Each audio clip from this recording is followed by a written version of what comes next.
안녕하세요. 반값보험료 만들기입니다. 오늘은 종신보험 불안전 판매주의보가 다시 한번 나와서 그 내용 한번 다뤄보도록 하겠습니다. 금감원에서 보도자료가 다시 배포되고 관련 기사들이 많이 나왔어요. 그만큼 종신보험에 민원이 많이 들어와서 소비자가 이런 부분은 좀 주의해야 된다. 그런 차원에서 보도자료가 자꾸 나오는 거다. 그렇게 이해하시면 좋을 것 같고, 우리가 어떤 부분 주의해야 되는지, 그리고 잘 알아야 될 부분이 어떤 게 있는지 그 내용 한번 살펴보도록 하겠습니다. 가입하려고 하시던 분이나 아니면 이미 가입하신 분들 한번 신중히 보시고 방향 잘 잡아보세요. 시작해 보도록 하겠습니다.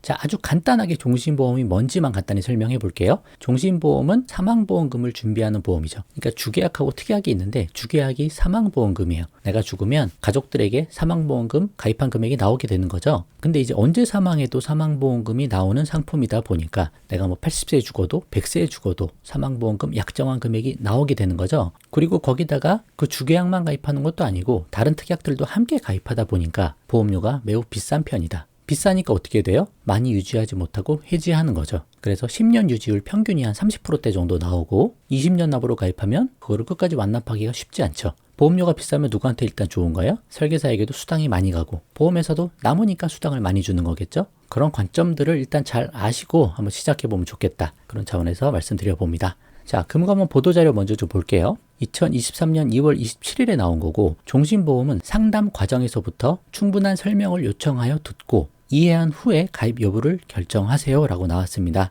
종신보험 미스터리 쇼핑 결과 매우 저조한 것으로 나타나라고 돼 있죠. 이런 거를 몰래 한번 진행을 해봤나 봐요. 그거를 뒤에서 설명해 보도록 할게요. 그래서 금융소비자 일반으로 등급은 주의하자, 그렇게 소비자 경고가 나온 상황입니다. 자, 일단 요약된 거 먼저 볼게요. 최근 단기납 종신보험, 단기납이라고 하면 10년 이내, 그러니까 5년 납, 7년 납, 10년 납 그렇게 되는 거겠죠. 그런 판매 비중이 크게 증가하고 있는 가운데 금감원에 접수되는 종신보험 불안전 판매 민원 비중도 증가 추세에 있다. 원래도 많았는데 계속 증가하고 있다는 거죠. 이에 금감원이 생명보험사에 종신보험 판매에 대하여 미스터리 쇼핑을 실시하였고 대부분의 생보사가 설명 의무 이행 등이 매우 저조한 것으로 나타났다. 특히 민원 유발 소지가 큰 해약 환급금 그리고 보험금 지급 안 하는 사유 등에 대한 설명이 미흡한 것으로 나타났다고 합니다. 미스터리 쇼핑이 뭐냐? 외부 전문업체 조사원이 고객의 신분으로 가장하여 금융회사의 점포를 방문해서 모집인의 종신보험 판매 절차 이행 과정을 평가한다. 몰래 가서 한번 체크해보는 거예요. 그런 걸 해봤다라는 거죠.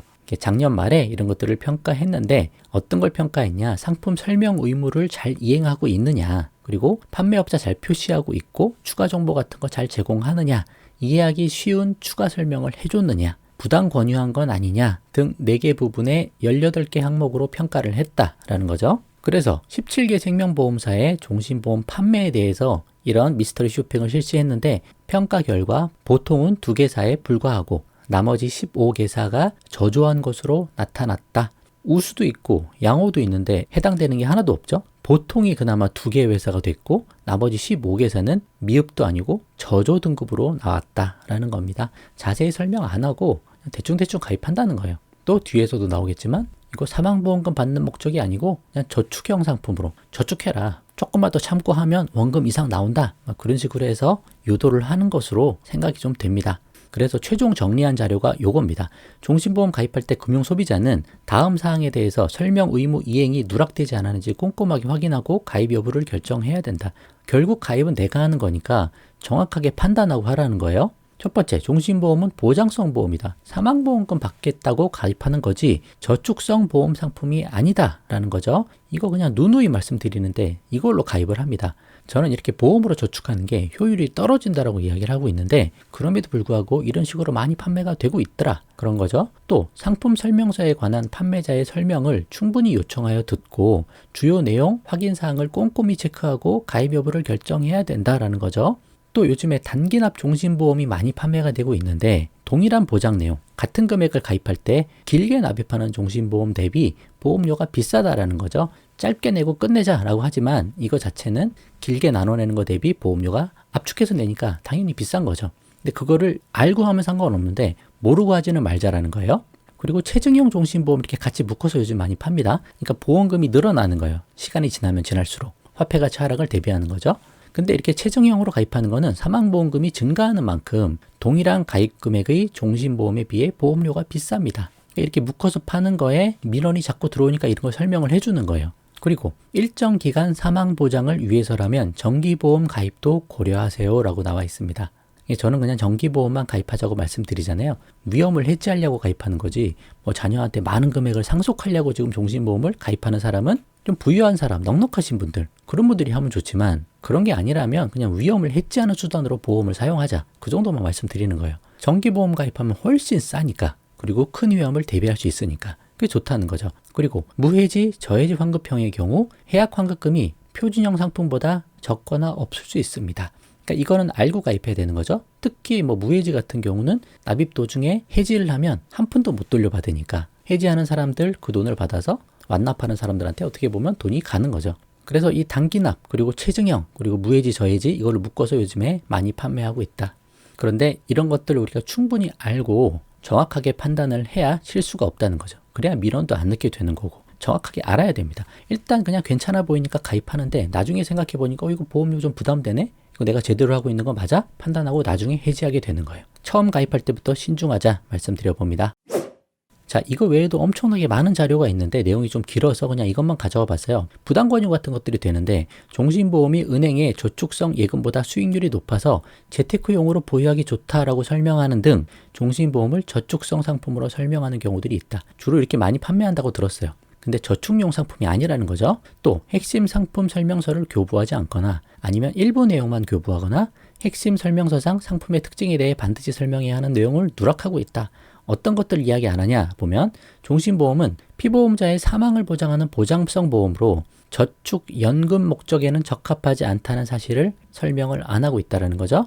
또 단기납 종신보험은 단기납 종신보험이 아닌 동일한 보장 내용의 종신보험에 비해 보험료가 비싸다는 사실을 설명 누락했다. 또 유니버셜 보험, 유니버셜 종신보험 같은 거 유니버셜이 납입을 멈출 수 있는 거죠. 여유가 될 때 다시 납입할 수 있는 거고. 근데 의무 납입 기간에 납입을 연체하거나 기본 보험료에서 월 대체 보험료를 충당할 수 없게 된 경우 기존에 납입한 걸로 월 보험료를 대체할 거 아니에요. 근데 그 대체하는 게 나중에 이제 다 소진돼서 충당할 수 없게 되면 계약이 해지되거나 보장을 받지 못할 수 있다는 점을 설명을 잘 해야 된다. 근데 이제 안 하고 있다는 거죠. 또 체증형 보험, 보험금이 증가하는 만큼 보험료도 증가한다는 사실을 설명을 누락하고 있다.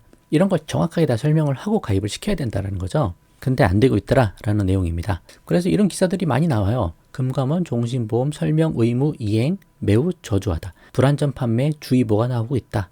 또 다른 뉴스 종신보험 판매 점검해 보니 17개사 중 15개사 최저 등급이다. 이런 식으로 나오고 있습니다. 자, 그래서 제가 보는 관점 말씀드리고 맞춰보도록 할게요. 많은 자금의 상속보다는 그냥 큰 위험을 넘어가는 것이 더 중요한 목적이다. 보험의 기본 원리와 가치가 그렇다는 거예요. 소액으로 내서 소액으로 큰 위험을 대비하면 되는 거죠. 이 위험을 잘 넘어가기만 하면 되는 거예요. 그래서 정기보험으로 딱 필요한 기간 동안만 사망보험금을 준비하면 같은 금액의 종신보험을 가입하는 것 대비 한 10분의 1에서 20분의 1로 보험료가 저렴하게 가입할 수 있다. 뭐 40대 남성이 10,000원에서 20,000원대로 충분히 가입이 가능하니까 건강하시면 온라인으로 제가 여러 가지 말씀드렸잖아요. 뭐 20만원, 30만원 낼 걸 10,000원, 20,000원만 내고 위험만 해지하자는 거죠. 뭐 이렇게 크게 상속하겠다고 지금 내가 형편도 어려운데 비싼 보험료를 내고 있습니까? 누구 좋은 일 하는 거예요? 하다가 중도에 해지라도 하게 되면 어떻게 되는 거예요? 나만 손해보는 거 아닙니까? 근데 이런 거 가입할 때 해지하는 거에 대해서는 이야기를 안 한단 말이에요. 끝까지 유지 못하고 해지하는 건 너 잘못이지 라고 이야기하는 거예요. 근데 그게 아니잖아요, 사실.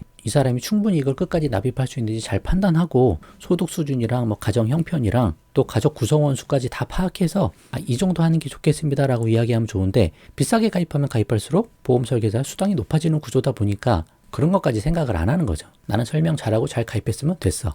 끝까지 유지하는 건 너의 몫이야. 결국 그렇게 되는 거거든요. 그래서 종신보험은 좀 조심해야 됩니다. 보험료가 비싸다 보니까 그래요. 보험료 비싸면 결국 유지 못하고 해지할 가능성이 커진다라는 거죠. 그래서 보험은 위험 대비를 위한 비용이자 지출이지 보험으로 가능한 저축하지 말자 그랬잖아요, 제가.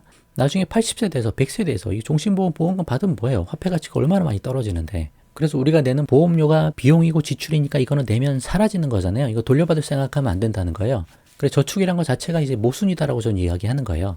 보험으로 가능하면 저축하지 말고 내 돈 떼일 일 없게 저축하고 싶으면 예금 적금하시면 된다는 거죠. 아니면 돈을 많이 불리고 싶어. 그러면 투자를 공부해야죠. 보험으로 가능하면 저축하지는 말자. 제 영상 중에 종신보험, 정기보험 그런 거 찾아보시면 많으니까 한번 보시고 다시 한번 잘 방향을 잡아보시면 좋겠습니다. 자, 오늘은 여기까지 하도록 하겠습니다. 도움 되셨으면 구독과 좋아요 부탁드리고 공유도 많이 부탁드립니다. 마칠게요. 감사합니다.